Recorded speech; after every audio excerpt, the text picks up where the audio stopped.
بسم الله الرحمن الرحيم.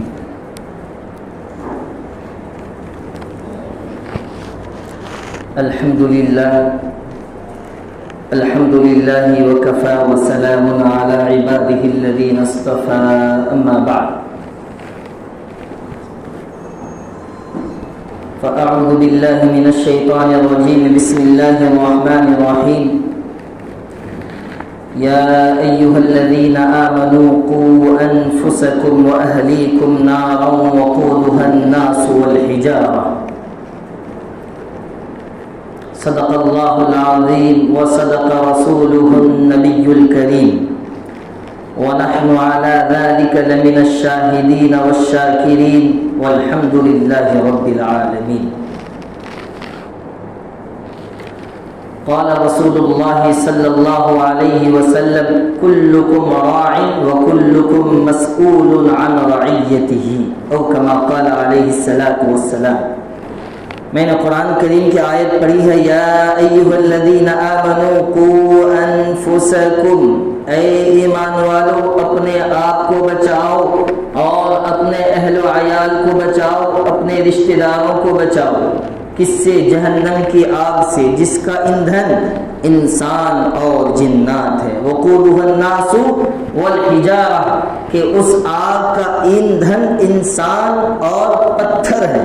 یعنی اس آگ کو تیار کی جاتی ہے، آگ کو شعلے کی شکل میں بھڑکایا جاتا ہے انسانوں کو اور پتھروں کو جلا جلا کر کے. اس آگ سے بچو اور اپنے آپ کو، اپنے اہل و عیال کو بھی بچاؤ، اپنے اولاد کو بھی بچاؤ. وَأَهْلِكُمْ نَارًا.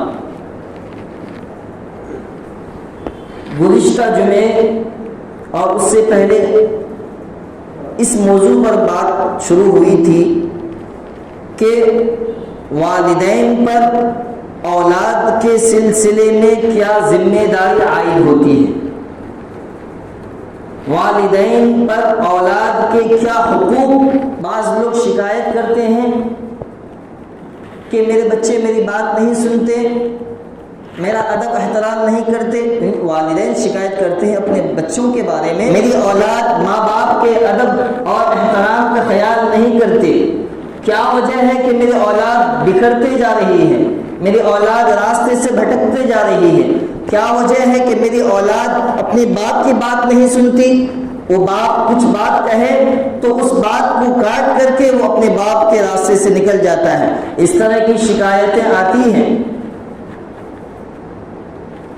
تو میرے دوستو، خلاصہ یہ ہے کہ اولاد باپ کی، یعنی اولاد والدین کی کہنا کیوں نہیں مانتی.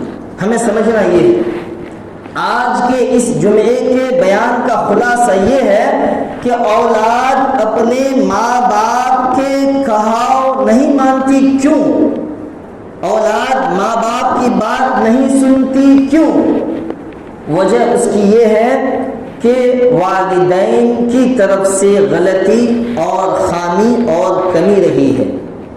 والدین کی طرف سے اولاد پر تربیت کے تعلق سے اور ان کو سیدھے راستے کے تعلق سے ماں باپ کی جانب غلطی پائی جا رہی ہے. ماں باپ کا قصور ہے، ماں باپ کی طرف سے غلطی ہے. میں آپ کو بتاؤں گا کہ وہ کیا غلطی کر بیٹھتے ہیں ماں باپ، جس کی وجہ سے ان کی اولاد ان کی بات نہیں سنتی.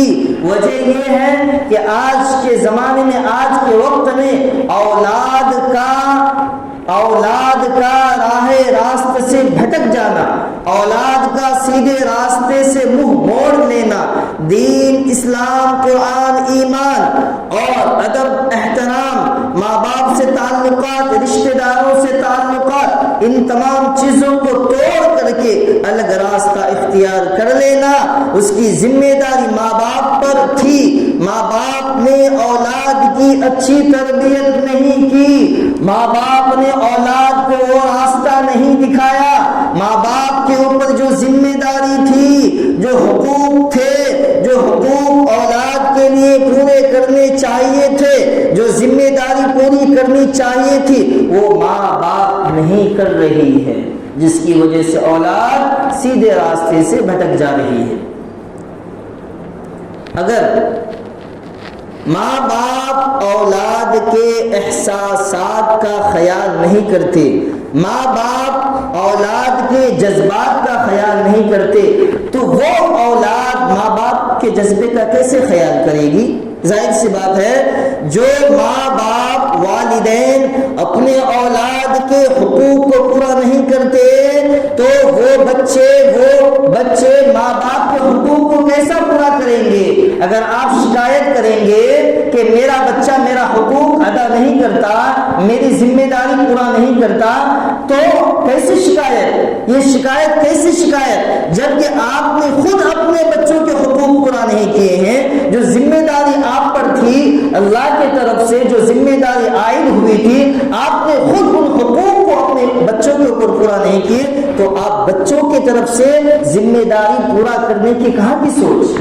یہ کیسی شکایت؟ یہ شکایت ناجائز شکایت۔ آپ کا اپنے بچوں کے بارے میں اور اولاد کے بارے میں شکایت کرنا یہ جائز شکایت نہیں ہے۔ شکایت اس وقت کرتے جبکہ آپ اپنی اولاد پر اچھی نظر رکھتے، اچھی تربیت کرتے، ان کی اچھی پرورش کرتے، ان کو بہترین تعلیم دیتے، اس کے بعد اگر وہ راہ راستے سے بھٹک جاتا ہے، اس کے بعد وہ آپ کی بات نہیں سنتا، تو آپ کی شکایت جا بجا ہے۔ دیکھیے یہ واقعہ حضرت عمر رضی اللہ تعالیٰ عنہ کے زمانے خلافت کا ایک واقعہ میں آپ کے سامنے بیان کرتا ہوں، اور اس واقعے کو ذہن میں رکھیں۔ ان ماں باپ کے لیے ہے جن کے اولاد راہ راستے سے بھٹک گئے ہیں یا اپنی اولاد کو اچھی تربیت دینا چاہتے ہیں، ان لوگوں کے لیے یہ واقعہ ہے۔ حضرت عمر رضی اللہ تعالیٰ عنہ کی عدالت میں ایک باپ اپنے بیٹے کے خلاف مقدمہ دائر کیا، اپنے بیٹے کے خلاف مقدمہ دائر کیا اور کہا اے امیر المؤمنین، یہ میرا بیٹا ہے، میری بات نہیں سنتا، میرا ادب احترام کا خیال نہیں کرتا، میری ذمہ داری کو پورا نہیں کرتا، میرے حقوق کو پورا نہیں کرتا۔ حضرت عمر رضی اللہ تعالیٰ نے اس بچے کو بلایا اور کہا کہ کیا بھائی، تمہارے باپ کی طرف سے تمہاری شکایت کہ تم اپنے باپ کے حقوق کو ادا نہیں کر رہے ہو، تمہاری وہ جو ذمہ داری ہے باپ کی طرف سے وہ تم پوری نہیں کر رہے ہو؟ تو اس بچے نے جواب دیا، اے امیر المؤمنین، کیا صرف اولاد کی ذمہ داری میں ہے کہ وہ باپ کے حقوق کو پورا کرے، یا باپ کی بھی ذمہ داری ہے کہ وہ اولاد کے حقوق کو پورا کرے؟ حضرت امیر المؤمنین رضی اللہ تعالیٰ نے کہا کہ دونوں کے اوپر ذمہ داری ہے، وقت کی بات ہوتی ہے۔ پہلے باپ کی ذمہ داری ہے کہ وہ اپنے اولاد کے حقوق کو پورا کرے، اپنے اولاد کے احساس کو سمجھے، اپنے اولاد کی اچھی تربیت کرے، اس کے بعد پھر بیٹے کی ذمہ داری ہے کہ وہ باپ کے حقوق کو پورا کرے۔ اس کے بعد اس بچے نے کہا، اے امیر المؤمنین، آپ خود بتائیں کہ اولاد کے اوپر باپ کی کیا ذمہ داری ہے، اولاد کے اوپر باپ کی کیا ذمہ داری ہے؟ تو حضرت عمر رضی اللہ تعالیٰ نے کہا، سب سے پہلے ایک نیک بہترین بیوی کا انتخاب کرنا، یعنی اس کا نکاح ایک اچھی پاکیزہ نیک صالحہ عورت سے کرانا، اس کے بعد اس بچے کا اچھا نام رکھنا، اس کے بعد اس بچے کو قرآن کی تعلیم دینا، یعنی دینی تعلیم سے آراستہ کرنا۔ تو اس بچے نے کہا، اے امیر المؤمنین، سب سے پہلی بات، میری ماں مسلمان نہیں ہے، میری ماں مجوسی ہے، وہ آپ کی پوجا کرتی ہے، بت پرست ہے، وہ اللہ کے علاوہ دوسروں کو معبود بنائے بیٹھی ہوئی ہے۔ نمبر 2، میرا ایک عمدہ نام رکھنا چاہیے تھا، یہ باپ کی ذمہ داری میں ہے، لیکن میرے باپ نے میرا نام، میری ماں باپ نے میرا نام رکھا ہے جعل۔ جعل کے معنی آتا ہے بد شکل، بد ہیئت، بد نما، بد خوبصورت، بری عادت والا۔ اس کے بعد تیسرے نمبر پر آتا ہے میری اچھی تعلیم، میری اچھی پرورش۔ میرے باپ نے مجھے جاہل بنا کر کے رکھا، میرے باپ نے مجھے قرآن نہیں پڑھایا، حدیث نہیں پڑھایا، شریعت نہیں پڑھائی، مجھے ایمان کی اہمیت نہیں بتائی، مجھے اسلام کا پہچان نہیں کروایا۔ تو یہ تینوں چیزوں سے میں جاہل ہوں، تو بتائیے کہ یہ ذمہ داری میرے باپ کے اوپر تھی یا نہیں؟ اس کے بعد حضرت امیر المؤمنین رضی اللہ تعالیٰ عنہ نے اس مقدمے کو باہر کر دیا اور اس آدمی کو ڈانٹتے ہوئے کہا کہ جب تم اپنے بچے کے حقوق ادا نہیں کرو گے تو یہ تمہارا بچہ تمہارے حقوق کو کیسے ادا کریں گے؟ ذمہ داری ہے ماں باپ کی، ماں باپ کی ذمہ داری ہے۔ اگر ماں باپ شکایت کرے اپنے اولاد کے تعلق سے تو دیکھا یہ جائے گا کہ اس کی تربیت کیسی ہے، باپ کی سوچ و بچار کیسے ہیں، باپ کے خیالات کیسے ہیں، باپ کے نظریات کیسے ہیں۔ اگر باپ کے خیالات اچھے نہیں ہیں، باپ کے نظریات عمدہ نہیں ہیں، ان کا چلن، گفتگو، انداز، طور طریقہ اگر اچھا نہیں ہے تو اس کا اثر تو اولاد پہ پڑنی ہی پڑنی ہے۔ تو پھر شکایت منچ دارت، پھر شکایت کیسا، پھر شکایت کیسی اپنے اولاد کے تعلق سے؟ تو یہ پہلی ذمہ داری ہے۔ حضرت مولانا اسلم صاحب رحمۃ اللہ علیہ کاشف العلوم چھٹمل پور سہارنپور اپنی کتاب میں لکھتے ہیں خطبات اسلم کے اندر سب سے پہلے مرحلہ یہ آتا ہے کہ اس جوان بچے کی شادی کرتے وقت دیکھا جائے کہ کسی دیندار بچے سے شادی کی جائے۔ اللہ کے رسول صلی اللہ علیہ وسلم نے فرمایا کہ جب تم نکاح کرو تو چار چیزوں میں سے ایک چیز کو اپناؤ۔ یعنی زمانے میں لوگ شادی کرتے ہیں تو چار چیزوں کو سامنے رکھتے ہیں۔ نمبر ایک، حسب اور نسب کو دیکھتے ہیں کہ اس لڑکی کا حسب و نسب کیسا ہے، شرافت والا ہے، عظمت والا ہے، سید خاندان کا ہے، شیخ خاندان کا ہے، اس بچی کا تعلق کس خاندان سے ہے۔ یہ چیز دیکھ کر کے آج کے زمانے میں لوگ شادی کرتے ہیں۔ دوسرے نمبر پہ شادی کرتے ہیں یہ دیکھ کر کے کہ یہ بچی مالدار ہے یا نہیں، اس کے باپ بزنس مین ہے یا نہیں، اس کے باپ تاجر ہے یا نہیں، یہ جائیداد ان کے گھر میں ہے یا نہیں، یہ دیکھ کر کے شادی کی جاتی ہے آج کے زمانے میں۔ تیسرے نمبر پہ جب شادی کرتے ہیں تو یہ دیکھا جاتا ہے کہ بچی خوبصورت ہے یا نہیں، حسین جمیل ہے یا نہیں، حسین خوبصورت کو دیکھ کر کے شادی کی جاتی ہے۔ چوتھے نمبر پہ یہ دیکھا جاتا ہے کہ بچی ایماندار ہے یا نہیں، بچی ایمان والی ہے یا نہیں، بچی نیک صالحہ ہے یا نہیں، بچی کی عادت طور طریقہ اسلام کے مطابق ہے یا نہیں۔ اس چیز کو آج بہت کم لوگ دیکھتے ہیں اور پہلے کے تینوں چیزوں کو دیکھ کر کے آج کے زمانے میں آج کے لوگ اور آج کے ماں باپ شادی اپنے بچوں کی کرواتے ہیں۔ تو بتائیں، اللہ کے رسول صلی اللہ علیہ وسلم نے بتایا، چار چیزیں بتائی ہیں، ان چیزوں کو دیکھ کر کے شادی کی جاتی ہے۔ تو اب خود فیصلہ کرو، اگر حسب نسب کو دیکھا جائے اور جائیداد کو دیکھا جائے اور مال و دولت کو دیکھا جائے، حسین حسن اور خوبصورتی کو دیکھا جائے، صرف ان چیزوں کو دیکھ کر کے اگر نکاح کیا جائے تو اس سے پیدا ہونے والا بچہ کون سا راستہ اختیار کرے گا؟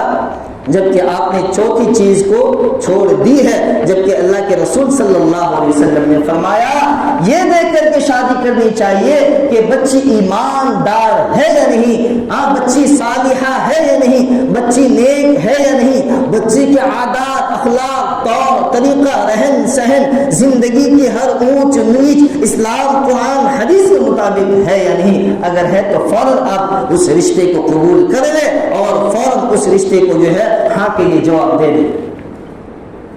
پہلا مرحلہ ہوتا ہے باپ کی ذمہ داری کہ اپنے بچوں کی جو رشتہ طے کرتے ہیں خوبصورتی کو نہ دیکھیں، حسن و جمال کو نہ دیکھیں، ان کی جائیداد کو نہ دیکھیں، ان کی زمین کو نہ دیکھیں، بلکہ یہ دیکھیں کہ بچی دیندار ہے یا نہیں، تعلیم یافتہ ہے یا نہیں، اسلام سے آراستہ ہے یا نہیں، قرآن حدیث کی معلومات انہیں یاد ہے یا نہیں، انہیں اسلام سے لگاؤ ہے یا نہیں، انہیں دین احکام سے محبت ہے یا نہیں۔ یہ چیز ہے تو آپ کے لیے وہ جنت کا راستہ بن جائے گی، جنت کا راستہ۔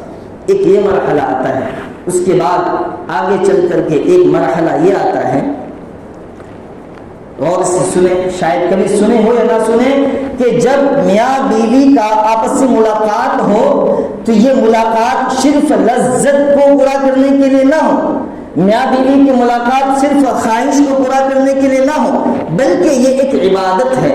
میاں بیوی کا آپسی ملاقات یہ ایک عبادت ہے اگر عبادت سمجھ کر کی جائے، ورنہ وہ جو ہے عبادت کے بجائے عذاب بن جائے گا، اور عذاب بن رہا ہے اگر اولاد کی نافرمانیاں دیکھی جائے تو ان میں سے ایک یہ بھی چیز ہے کہ میاں بیوی کا آپسی جو ملاقات ہوتی ہے اس کی نیت درست نہ ہونے کی وجہ سے اس کا اثر بچوں پر پڑتا ہے، اس کا اثر اولاد پر پڑتی ہے۔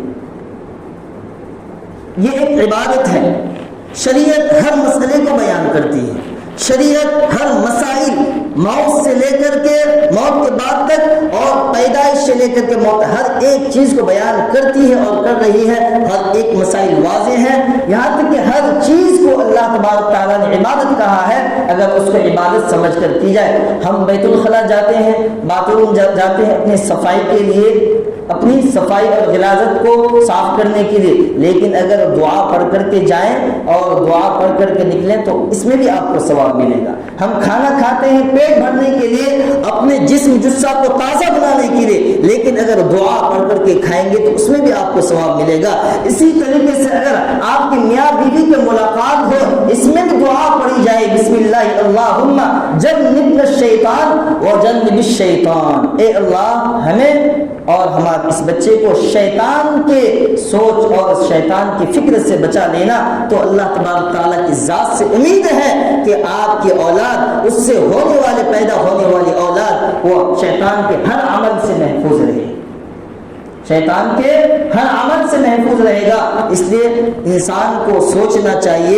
اسی طریقے سے اس سے قبل جب اس کے بعد ایک مرحلہ آتا ہے جب بیوی حمل سے ہوتی ہے اور نطفہ تیار ہوتا ہے، بچے کی کچھ آثار نمایاں ہوتے ہیں، ایسے وقتوں میں بہت سارے لوگ وہ ہیں جو اپنی بیوی سے ملاقات کرتے ہیں، جبکہ اس حالت میں حمل کے اوقات میں اپنے آپ کو روکنا چاہیے اور ایسے اوقات میں اللہ کے قرب اختیار کرنا چاہیے، اللہ کے قریب ہونا چاہیے، اللہ کی طرف متوجہ ہونا چاہیے، ہونے والے بچوں کے لیے دعائیں کرنی چاہیے، اس کے نیک ہونے کے لیے، اس کے تقوی اختیار کرنے کے لیے خود آپ بھی اس راستے میں آئیں اور اپنے پیدا ہونے والے بچوں کے لیے بھی دعا کریں۔ ایسے وقتوں میں بہت سارے لوگوں سے بڑی بڑی غلطیاں ہو جاتی ہیں جو سدھار کی ضرورت ہے۔ اگر اولاد کی تربیت کو عمدہ بنانا چاہتے ہیں، بہترین تربیت یافتہ بنانا چاہتے ہیں اور آپ سمجھتے ہیں کہ یہ اولاد میرے لیے جنت میں جانے کا ذریعہ ہو، تو ضروری ہے کہ آپ ان مراحل سے گزریں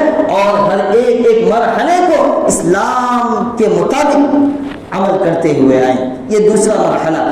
تیسرا مرحلہ یہ آتا ہے کہ جب بچہ پیدا ہوتا ہے تو پیدا ہونے کے بعد اللہ کے رسول صلی اللہ علیہ وسلم نے فرمایا کہ اس کے ایک کان میں اذان دی جائے، دوسرے کان میں اقامت اور تکبیر کہی جائے، اور ہو سکے تو کسی اللہ والے بزرگ اور بہترین عالم دین، خواہ وہ مرد ہو یا عورت، اس کے چبائے ہوئے کھجور یا کوئی میٹھی چیز، اس کے چبائے ہوئے کسی بزرگ کے منہ کے لعاب اس معصوم بچے کے ہونٹ اور زبان پر لگانی چاہیے تاکہ یہ بچہ برکت والا ہو جائے، تاکہ اس پر وہ وہی چیز جو ہمارے بزرگ اور اللہ والے کے عادات، اخلاق، طور طریقہ ہے، ان کی تربیت ہے، وہ چیز منتقل ہو جائے۔ یہ ذمہ داری ہے باپ کی تربیت کے حوالے سے۔ اس کے بعد ایک اور مرحلہ آتا ہے کہ بچہ کا عمدہ نام رکھا جائے، اچھا نام رکھا جائے۔ اللہ کے رسول صلی اللہ علیہ وسلم نے فرمایا بہترین نام، پسندیدہ نام وہ ہے جو اللہ تبارک تعالیٰ کی طرف منسوب ہو۔ مثال کے طور پر سب سے بہترین نام عبد الرحمن ہے، عبداللہ ہے، عبد الاحد ہے، عبد الکریم ہے۔ وہ نام جو اللہ کے طرف منسوب ہو، اللہ کی طرف اضافت کی جاتی ہو۔ اس کے بعد سمو باسماء الانبیاء۔ دوسری بات، اللہ کے رسول صلی اللہ علیہ وسلم فرماتے ہیں نبیوں کے جو نام ہیں وہ نام رکھنے چاہیے، اچھے نام، ابراہیم، اسحاق، اسماعیل، یوسف، اس طرح کے نام رکھنے چاہیے۔ تیسرے نمبر میں حضرات صحابہ کرام کے نام ہیں، وہ نام رکھنے چاہیے، حضرت ابو بکر، حضرت عثمان، حضرت علی، حضرت حیدر، اس طرح کے نام ہیں جو رکھنے چاہیے۔ اگر آپ نام اچھے نہیں رکھیں گے اگر آپ نے کسی کا نام رکھ دیا آسیہ، نام تو سننے میں بہت اچھا ہے، آسیہ اس طرح کے نام رکھتے ہیں. کسی نے نام رکھ دیا تغزا، یہ نام وہ ہے، آسیہ کے معنی آتا ہے گناہ کرنے والی، خطا کرنے والی. اب اگر وہ زندگی میں ان سے خطائیں ہو جاتی ہے، سب سے پہلی بات تو یہ کہ نام کا اثر مرتب ہوتا ہے بچوں پر. جیسا اچھے نام رکھیں گے ویسے ہی اس نام کے جو معنی ہے اس بچے کے اوپر مرتب ہوگا. تو اگر آپ نے نام رکھا آسیہ، نافرمانی، گناہ کرنے والی، خطا کرنے والی، غلطیاں کرنے والی، اب وہ پوری زندگی غلطیاں کرتے رہے گی. ماں باپ جو اپنے سروں پہ ہاتھ مارتے رہیں گے کہ میری بچی غلط کر رہی ہے، میرا بچہ غلطی کر رہا ہے، تو وجہ کیا؟ وجہ آپ نے بنا. اس لیے باپ کی ذمہ داری ہے بہترین اور پسندیدہ نام کا انتخاب کرنا، کہ اس کا عمدہ سے عمدہ نام رکھا جائے، معنی دار نام رکھے جائیں، مطلب والے نام رکھے جائیں. بے معنی، بے محمل ایسے الفاظ اور ایسے عام نام رکھنا جس کا کوئی معنی نہیں، جس کا کوئی مطلب نہیں، اس قسم کے نام رکھ لیتے ہیں. تو یہ باپ کی ذمہ داری ہے. کن کی؟ باپ کی ذمہ داری ہے. اس کے بعد اور ایک مرحلہ یہ آتا ہے کہ جب 7 دن کا ہو جائے تو بچے یا بچی کا عقیقہ کیا جائے. اگر عقیقہ کیا جائے تو بہت ساری جو ہے خطرات سے محفوظ ہو جاتے ہیں. عقیقہ یہ سنت رسول صلی اللہ علیہ وسلم ہے. بچہ ہے تو اس کے طرف سے 2 جانور، اور بچی ہے تو اس کے طرف سے 1 جانور. اور ان جانوروں کی عمر وہی ہے جو قربانی میں ہے، کم از کم 2 سال کا ہونا. گائے ہے تو اگر بکرا ہے، بکری ہے تو 1 سال لازمی ہے، اور اگر گائے کر رہے ہیں تو 2 سال کا ہونا لازمی ہے، اگر اونٹ کر رہے ہیں تو 5 سال کا ہونا لازمی ہے. یہ سنت رسول ہے، کوئی ضروری نہیں ہے. وسعت اللہ نے دی ہے تو آپ اپنے بچوں کا عقیقہ کریں اور عقیقے کے مطابق پھر وہ گوشت تقسیم کر دیں. یہ باپ کی ذمہ داری ہے. اگر وسعت اللہ نے دی ہے، آپ کو نوازا ہے تو کرنا چاہیے. اور اگر کوئی کرنا بھی نہ چاہے تو کوئی ضروری واجب فرض نہیں ہے، مستحب عمل ہے، سنت عمل ہے. اس کے بعد پھر جو ہے اس کے بال کاٹ کر کے ان بالوں کے وزن کے مقدار چاندی صدقہ کر دینی چاہیے. بچے کے سر میں جو بال ہوتے ہیں 7ویں دن میں کاٹ کر کے اس بالوں کو وزن کر کے جو مقدار چاندی کی بنتی ہے فقیر کو وہ جو ہے صدقہ کر دینی چاہیے. اس کے بعد آگے چلتے ہیں. اگر کوئی 7 دن میں نہ کر سکا تو 14 دن میں کر سکتا ہے. اس کے بعد 21ویں دن میں بھی کر سکتا ہے. 21 کے بعد وہ سنت تو ادا نہیں ہوگا لیکن عقیقہ کرنا جائز ہو جائے گا. اگر کوئی کرتا ہے ثواب مل جائے گا، مباح طریقہ ہے. اس کے بعد 7ویں دن کے بعد آہستہ آہستہ جو ہی پروان چڑھتا ہے، ماں کی ذمہ داری میں آتی ہے کہ اس بچے کو دودھ پلائیں.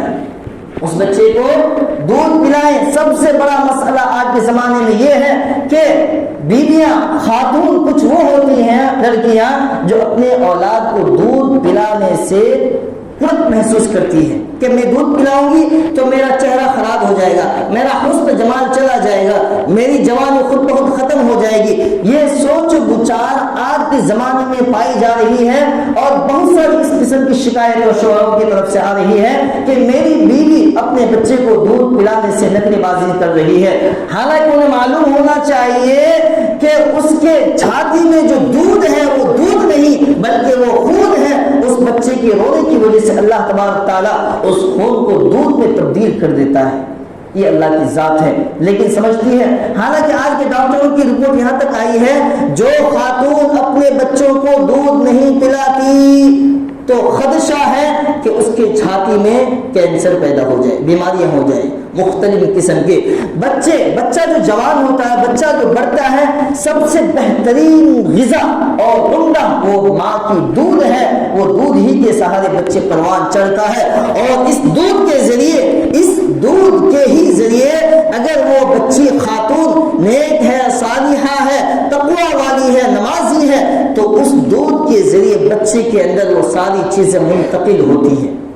اور اس دودھ ہی کے ذریعے ماں باپ کے درمیان ایک التفات ہوتا ہے، ایک محبت پیدا ہوتی ہے اور آپسی ایک تعلق بنتا ہے اس دودھ کے ذریعے. میں ان لوگوں کو بتانا چاہتا ہوں جن کے اس قسم کے خیالات اور باطل خیالات ہیں ان کو ذہنوں سے نکالنا چاہیے. اور یہ ذمہ داری ہے ماں باپ کی. اگر اپنے اولاد کو صحیح تربیت دینا چاہتے ہیں تو یہ پروان چڑھانے کے لیے بچپن ہی سے وہ راستے دکھائے جائیں گے. پھر آہستہ آہستہ جو ہی بچہ بڑا ہو تو انہیں قرآن کی تعلیمات دیں، انہیں نماز، دین، اسلام، قرآن، یہ تمام بنیادی چیزیں ان کو آہستہ آہستہ سکھائی جائیں، تاکہ بچہ بڑا ہو کر کے وہ آپ کے ہاتھ پہ رہے اور آپ کی باتوں کو مانے، تاکہ وہ پھر وہ شکایت نہ کر سکے آپ جو شکایت پھر آپ نے کی تھی کہ میرا بچہ میری بات کو نہیں سنتا، میری اولاد میرے راستے پہ نہیں ہے، میری اولاد میرے سے آنکھ نکال کر کے بات کرتی ہے، آنکھوں کی بھور دکھاتی ہے، میں کچھ کہتا ہوں تو وہ کچھ اور کرتا ہے، ماں باپ کو گالیاں دیتا ہے، ڈانٹ ڈپٹتا ہے، جھگڑے،